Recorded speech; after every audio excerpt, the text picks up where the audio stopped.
How do we deal with strings of ands or ors using truth trees? Let's consider.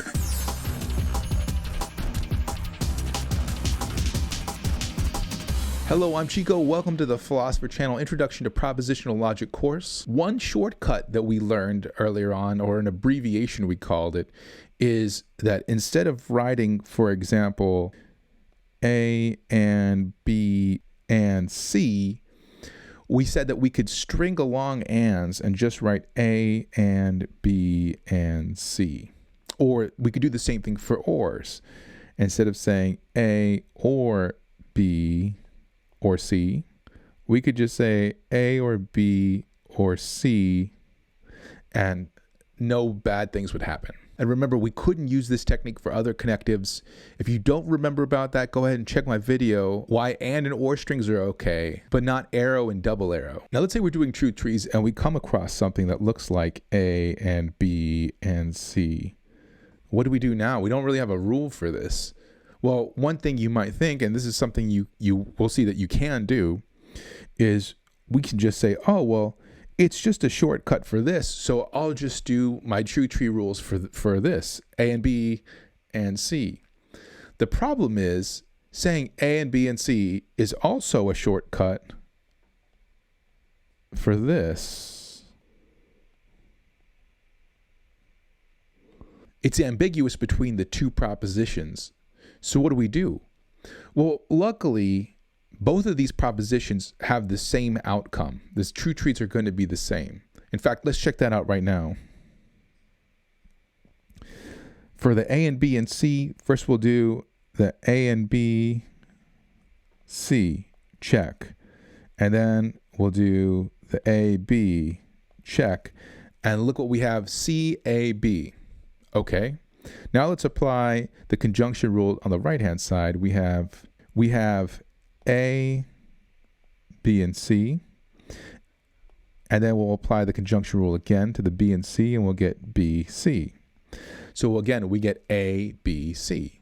So in both cases, we get the exact same thing. Well, you may have already figured out what you can do then. When you get something like this, A and B and C, again, the first thing you could do, or first strategy you could do, is just to put parentheses around whichever one you pick. You know, you could have chosen to do this one, or you could have chosen to do this one, and then run the truth tree rules for them. That's totally fine.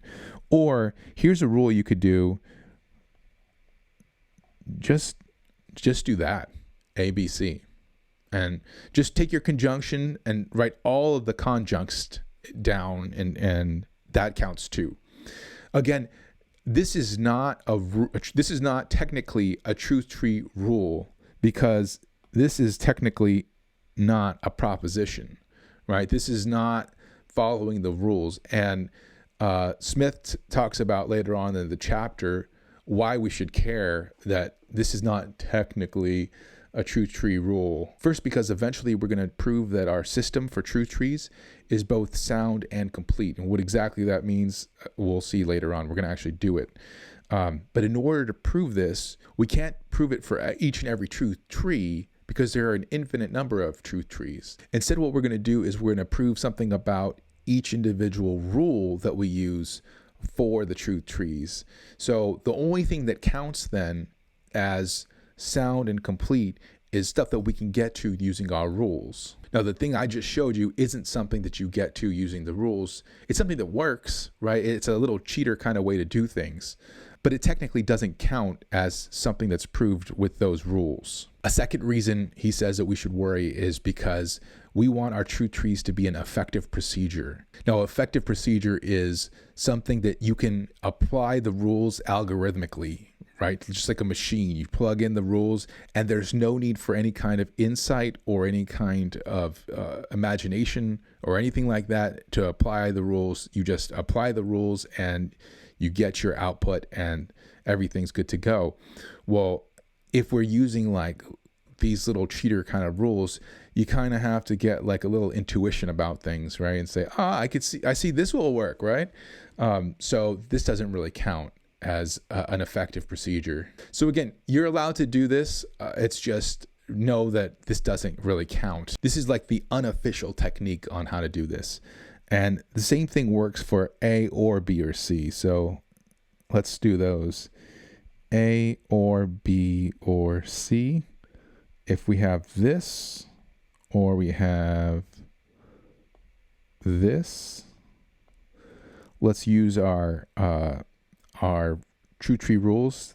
The first one would be A or B or C, and then we'd have like A, B, and then we'd still have that C over there on the right. Or if we had the thing on the right, we'd have A, B, or C, and then we'd have these branches here, B, C, but you'd still have 3 branches, a branch for A, a branch for B, and a branch for C, right? So our rule then, not our rule, I should say, but our cheater technique is going to be like this. When you have A or B or C, make 3 branches, A, B, C. And in general, we can make it like this. Whenever you have alpha 1 and alpha 2 and ... and alpha n, the cheater rule will be to write in alpha 1, alpha 2, ... all the way down to alpha n. Boy, those alphas are terrible. And then if you have the ors, alpha 1 or alpha 2 or ... or alpha n, instead you'll go like this. Alpha 1, alpha 2, ... alpha n, just like that. And the rules for the negations of conjunctions and disjunctions are the same thing. So, or I should say they're similar to, they're what you would think they would be. So the negation of alpha 1 and alpha 2 and all the way to alpha n. So now the negation of a conjunction, instead of going straight down, remember that split off, like these are like the opposites, right? So that when you negate the and, it looks like an or. When you negate the or, it looks like an and. It's going to be not alpha 1, not alpha 2, ... not alpha n. And then for the negation of the disjunction, not alpha 1 or alpha 2 or ... or alpha n, we'll have not alpha 1, not alpha 2, ... not alpha n. And that is it for propositional logic, which is wild. If you've made it this far, congratulations. That is awesome. Seriously, congratulations, because I know it's not easy, but you did it. And yeah, thank you for sticking with me, by the way, through all this. I'm so stoked that you made it through this whole course. That it's a lot. It's really cool. But don't worry if you're sad, tears, there's nothing left. No, there's another course coming up, predicate logic. Oh yeah. There's all kinds of logics out there, and predicate logic is actually going to be the second half of this book. So if you have the book, stay tuned. We're going to get into it very soon. And at the end of predicate logic, we'll prove those soundness and completeness theorems for propositional logic that we talked about in somewhere in this video. So stay tuned for that. Guys, so stoked that you stuck with me through this class. Thank you so much, and I'll see you in the next video. Adios.